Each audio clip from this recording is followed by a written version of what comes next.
அஸ்ஸலாமு அலைக்கும். Welcome to biryani family. இன்றைக்கி கேரளா ஸ்பெஷலான பழ பஜ்ஜி எப்படி செய்யலான்னு பார்க்கலாம் வாங்க.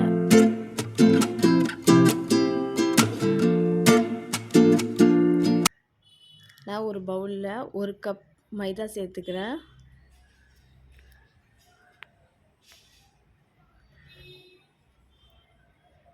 ஒரு கப்பு மைதா சேர்த்துட்டு இப்போ ஒரு ஸ்பூன் அரிசி மாவு,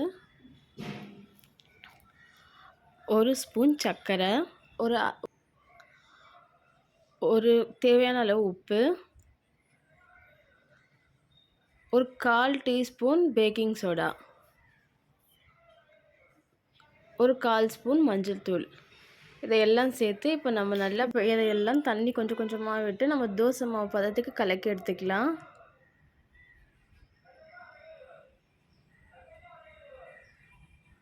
நல்லா கட்டி இல்லாமல் நல்லா கலந்து எடுத்துக்கோங்க.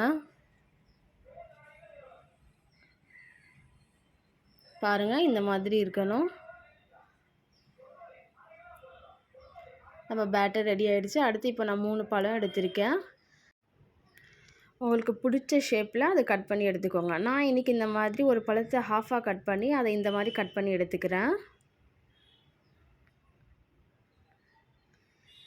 இன்றைக்கி நான் தேங்காய் எண்ணெய் தான் சேர்த்து அதில் தான் நான் ஃப்ரை பண்ணி எடுக்க போகிறேன். நான் தேங்காய் எண்ணெய் சேர்த்துக்கிட்டேன். நம்ம கட் பண்ணி வச்சுருக்கிற பஜ்ஜி ஒவ்வொன்றும் அந்த பழத்தை எல்லாம் அந்த மாவில் டிப் பண்ணி நம்ம இப்போ பொரித்து எடுத்துக்கலாம்.